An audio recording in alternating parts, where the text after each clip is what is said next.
नमस्कार साथियों, त्रिवेणी कला संगम जयपुर के इस चैनल में मैं डॉक्टर कैलाश चंद्र शर्मा आपका अभिनंदन करता हूँ।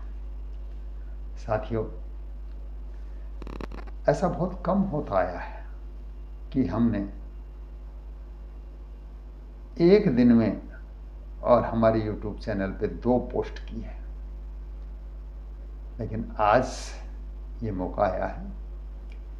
इससे ये साबित होता है कि हमारे पास मैटर की कोई कमी नहीं है। मैंने स्वयं ने इतना लिखा है हिंदी साहित्य में और संगीत में, लोगों को नृत्य में इतना सिखाया है कि यदि पूरे जीवन भर नया कुछ भी नहीं करें और जो हमारे पास संचित है उसको थाली में रख के और आप लोगों के सामने परोसते रहें तो भी वो अक्षय पात्र सिद्ध होगा और अंत नहीं आएगा हमारी पोस्ट का।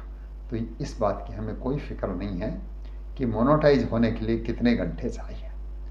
बस थोड़ा सा आप लोगों का सहयोग अपेक्षित है कि सब्सक्राइबर कुछ हमारे बढ़वाएं, जिससे हमें प्रोत्साहन मिलेगा। और ये चैनल हमारा नहीं है, आप सबका है। त्रिवेणी कला संगम एक रजिस्टर्ड संस्था है जो आम आदमी की प्रतिभा को तराशने के लिए, उसे आगे बढ़ाने के लिए स्थापित की गई है और इसमें हमें आशातीत सफलता मिली है। तो साथियों, आज की इस पोस्ट में मैं आपको जीवन के यथार्थ का एक संवेदनशील पक्ष बता रहा हूँ। आप भी जानते हैं और मैं भी जानता हूँ कि बेटियों को हमारे देश में लक्ष्मी का रूप माना गया। तो तब हम सुनते हैं कि लक्ष्मी हो, कईयों को तो नाम ही लक्ष्मी रख देते हैं जब बच्ची पैदा होती है तो तब समझ में नहीं बात आती थी हम लोगों की। अरे, और ये भी एक था पहले, आज से 40-50 साल पहले, कि लड़कियों को जो है थोड़ा सा कमज़ोर निगाहों से देखा जाता था कि ये क्या करें। और माताएं तो ये भी कहती थी कि अरे, लड़कों के साथ में इधर उधर निकलना, चौराहे पे निकलना या ठीठी ठीठी दांत निकालना बंद कर, पराए घर जाना है, वहाँ बदनामी करेगी, घर का काम सीख, सिलाई कढ़ाई बुनाई ये सब सिखाती थी उनको। और वो इतना प्रवीण होकर के बच्चियां जाती थी कि उसको कोई तकलीफ नहीं होती थी। ससुराल पक्ष में उसको आंखों पे बिठाए, पलकों पे बिठाए रखते थे ससुराल वाले। ससुराल वाले ही, घर वाले ही क्या, पूरा गांव जो है उनका मान सम्मान किया करता था। और छोटी छोटी लड़कियां, कॉलेज पढ़ने वाली, स्कूल पढ़ने वाली, उनसे सीखने आती थी। उनकी माताएं कहती थी कि जाओ, नई भाभी आए हैं, वो घर के काम में प्रवीण हैं और पढ़ी लिखी भी खूब है। तो साथियों, ये बात सत्य है कि जो बेटियां हैं, जो हमारा नाम 2 जगह रोशन करती हैं, ससुराल में और पक्ष में, ऐसी मैं घटना सुना रहा हूँ। ये अंश उसके बनते जा रहे हैं जो मेरी आत्मकथा है, कुछ कुछ यादें और जो मेरी स्मृतियों से निकल चुके थे, लेकिन अब उसको मैंने साहित्य के लिबास में पहना करके और आप लोगों के समक्ष प्रस्तुत करने की एक योजना बनाई है। आशा करता हूँ कि आपको पसंद आएगी। तो पसंद आए तो चैनल को सब्सक्राइब जरूर करना, सहयोग करना, हमारा प्रेरित करना। तो साथियों, मेरा विवाह 1982 में हुआ, 14 अगस्त 1982 को। मैं एक बहुत ही गरीब घर का लड़का था, ग्रामीण परिवेश का था। मेरे परिवार में कोई 10वीं पास में नहीं था, मेरे भाइयों में किसी में। और मेरे पिताजी कहते रहे कि साली, हमारी तकदीर खराब है कि तुम सारे भाई नालायक निकल गए, कोई 8वीं पास से ऊपर जा ही नहीं सका। तो वो पिताजी की बात अब तक मेरे कानों में है और मेरी प्रेरणा बन करके मुझे आगे बढ़ने के लिए प्रेरित करती है। तो साथियों, ऐसे परिवार में कौन जो पढ़ा लिखा और संपन्न व्यक्ति अपनी बेटी का ब्याह करना चाहेगा, जिसके न रहने का ठिकाना है, न खाने का है, न नौकरी है, और घर वाले तो ये कहते थे कि भैया तू जैसे जो कर ले। तो मैंने भी देखा कि जो गांव के लड़के मेरे से वरिष्ठ हैं वो जहाँ जा रहे हैं उसी लाइन में मैं भी चल पड़ा, और वहाँ 8वीं पास करके संस्कृत माध्यम का स्कूल था, श्री राम प्रवेश का संस्कृत विद्यालय, जो मेरे पिताजी और उनके मित्र ने स्थापित किया था प्राइवेट विद्यालय के रूप में। बाद में सरकार ने अधिग्रहण कर लिया, उसी से हम सब लोग पढ़े। उस समय बड़ा वर्चस्व था संस्कृत शिक्षा का। वहाँ आके मैं आया, और बाद में मेरे पास जब मैं बीकॉम करके एमकॉम कर चुका प्रथम श्रेणी से, तो मेरे पास वैवाहिक रिश्ते आने लगे कुछ ऐसे लोगों के जो ये नहीं देखते थे कि लड़का किस घर का है, रहने का ठिकाना है नहीं है, या उसकी आर्थिक स्थिति क्या है। ऐसे ही घूमता घामता मैं आगरा पहुंचा। मेरे ससुर साहब हिंदी के प्रोफेसर थे केंद्रीय हिंदी संस्थान में। वो बहुत अच्छे विचारों के थे। उन्होंने मेरी प्रतिभा को जाना पहचाना, और रेणु मेरी वाइफ है रेणु जी, उनका विवाह 14 अगस्त 1982 को मेरे साथ कर दिया। अब क्या, दहेज के लिए पूछा तो मैंने कह दिया मुझे ज़रूरत ही नहीं है, मेरे पास मकान ही नहीं है रखने का, पर करूँगा तो क्या, नौकरी का पता नहीं कहाँ। मैं उस समय श्री गंगानगर में नौकरी मिला कोऑपरेटिव बैंक में। मैंने कहा मैं तो खुद वहाँ पे अपना समय निकाल रहा हूँ। तो साहब उन्होंने ठीक है मेरी बात मान ली, और मैं वहाँ चला गया। विवाह हमारा होने के बाद मैं था केसरी सिंह को श्री गंगानगर, वहाँ रेणु जी को ले गया। वहाँ से फिर मैं इनको मिलाने के लिए आगरा लेके आया था। तो मैंने पंजाब नेशनल बैंक की कभी परीक्षा दे रखी थी क्लर्क की। तो मेरी सास तो कह रही थी कि 2 दिन रुक जाओ। मैंने कहा नहीं जाऊँगा, आज ही जाऊँगा, कल तो ज्वाइन करना है मेरे। नहीं नौकरी है। तो जैसे कैसे उन्होंने भगवान को मना मनु के मनी मन में, और मेरे मन को बदल दिया। तो मैंने कहा चलो सोचूंगा मैं। इतनी ही देर में डाकिया आ गया मेरा पंजाब नेशनल बैंक का अपॉइंटमेंट लेटर लेकर के। मैंने यूँ कहा था भाई 10 दिन के लिए मैं आगरा में हूँ क्षेत्रीय कार्यालय जा करके, तो इस दौरान अगर अपॉइंटमेंट लेटर निकालते हो तो इस पते पे निकालना। वो बेचारा अकाउंटेंट थे, गुप्ता जी भले आदमी थे, तो उन्होंने मेरी बात याद रखी और मेरा अपॉइंटमेंट लेटर आ गया।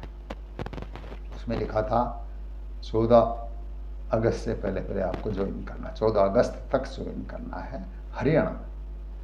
तो वो आया, मैंने सबको पढ़ करके रजिस्ट्री खोल के सुनाया तो सब खुशी हुए। उन्होंने कहा कि पहले तो हम आपको रोक रहे थे, और अब आप हो सके तो अभी चले जाओ, रवाना हो जाओ, क्योंकि शनिवार को आपको ज्वाइन करना है। तो मैं रेणु जी को लेकर के और रवाना हो गया ज्वाइन करने के लिए। नांगल से वही ज्वाइन किया हमने। और उन लोगों ने अपनी बेटी को कभी भी गलत शिक्षा नहीं, उसको अच्छे संस्कार दिए, प्रेरित किया। उन्होंने कहा कि जैसी भी परिस्थिति है उसको अपनाना। तो रेणु जी ने कभी जीवन में ये नहीं कहा कि मेरे पास इस चीज़ की कमी है। और जहाँ पानी की हरियाणा में कमी थी, बिजली नहीं थी, ऐसी जगह 2.25 साल निकाले मेरे साथ वहाँ नौकरी में। बाद में हमारा जयपुर ट्रांसफ़र हुआ, हम आए, सेट हो गए, अभी तक बहुत अच्छे सेट हैं। तो अभी लगभग 2 साल पहले मेरी सास बहुत ज़्यादा बीमार थी। ससुर साहब तो स्वर्गवासी हो गए थे पहले ही। तो सास जो है अपनी इस बड़ी बेटी से इसलिए ज़्यादा स्नेह रखती थी कि ये मेरे जैसे गरीब व्यक्ति के साथ में थी, पल्ले बांध दी गई थी। तो वो ज़्यादा स्नेह रखती थी, लेकिन कभी सपोर्ट नहीं किया ऐसा ज़्यादा कि भाई ये ले जाए। और रुपए से एक, पैसे से एक, सामान से हमने खुद ने भी नहीं लिया, और उनको कह दिया कि देखिए आप हमारी क्षमता को पहचानो और आपका आशीर्वाद हमारे साथ बना रहे। तो जब लगभग अंतिम समय था तो मेरी सास जी ने मेरी पत्नी को याद किया, रेणु जी को, कि बीमार हैं, एक बार आकर के मिल जाए। हम तुरंत वहाँ गए, कई दिन रुके, और रेणु जी ने जो अपने बचपन के दिन थे वो उनके साथ जिए इन दिनों में। तो इस पोस्ट में हम बता रहे हैं कि वो उनकी चोटी बना रही हैं, और मेरी सास जो हैं मेरी पत्नी को कुछ शिक्षा दे रही हैं कि डर लगे तो ये मंत्र बोलना संस्कृत का, या आरती बोलना, इस तरह की शिक्षा दे रही हैं। तो मैं कहना ये चाह रहा था कि माता पिता अपनी संतान के प्रति कितना चिंतित रहता है, चाहे वो कहें या नहीं कहें। और माता माता तो जननी होती है, अपनी कोख में से बच्चों को पैदा करती है, तो उसके लिए सब बच्चे बराबर हैं।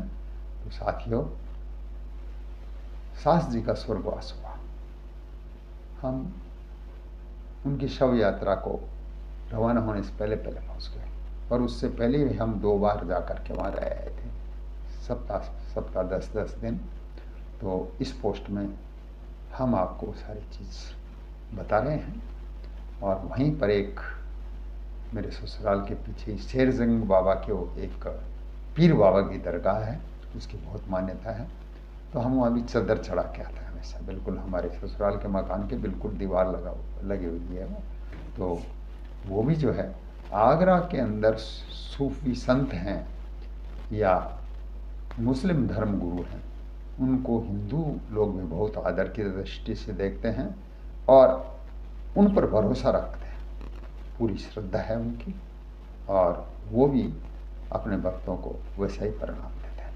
तो आप भी देखिए इस पोस्ट को, और अपने जीवन में आज की पीढ़ी अपने बुजुर्गों की और हमारे देवी देवताओं की, इनकी श्रद्धा में कमी नहीं आने दें, क्योंकि वो शुभ चिंतक है, और उनका दिया हुआ आशीर्वाद उनके जीवन की धारा को बदल देगा, उनको हर आदि व्याधि से मुक्त रखेगा, उनकी संतान तरक्की करे और उसका अच्छे लोगों से रिश्ता होगा, मित्रता होगी। नमस्कार, धन्यवाद। अपने जीवन में वापस यहाँ आ रही हैं तो संतुष्ट हैं आप?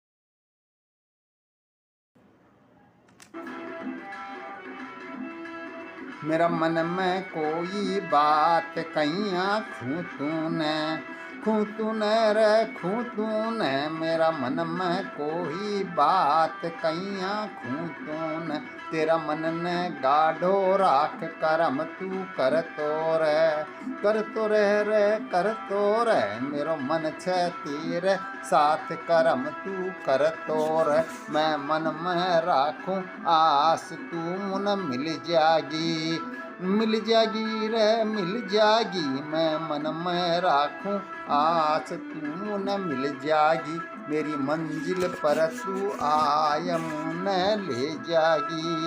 ले जागी रे ले जागी, ये जीवन में राखूं आस मेरे कन आवेगी, मैं काई करूं भगवान कैया चालू मैं मेरी बैसाखी की टूट कैया चालू मैं काई करूं भगवान कैया समझाऊं मैं काई करूं भगवान कैया समझाऊं, मेरी लकड़ी रहेगी जात ई कन कैया आऊं कया आऊं, मैं चाहूं इको साथ पण मैं कया आऊं, कया चालूं रे कया आऊं रे कया आऊं, नहीं करूं भगवान कहिया चालू मैं मेरी बैसाखी की टूट कहिया चालू चालू में रे चालू में मेरी ऊबड़ खाबड़ राह कैया चालू में या काई करे भगवान कैया चाल रे मैं कैया हूँ तेरे पास खाती कौन छोड़ रे कौन छोड़ जो मुँह बनायो देख अब वाह कौन छोड़ रे कौन छोड़ मैं काई करूं इंसान कैया आऊं या काई करे इंसान कैया आवर तेरे पास कैया आवर या काई करे इंसान कैया आवर मेरी हिम्मत टूटी आज सुन मेरी बैसाखी रे बैसाखी मेरी हिम्मत टूटी आज मेरी बैसाखी मेरो करम पड़ो मझधार कैया चालू मैं काई करूं भगवान कैया चालू मैं रे चालू मैं मेरी बैसाखी की टूट कैया चालू मैं मेरा मन में कोई बात कैया खूतून रे खूतून मेरा मन में कोई बात कैया खूतून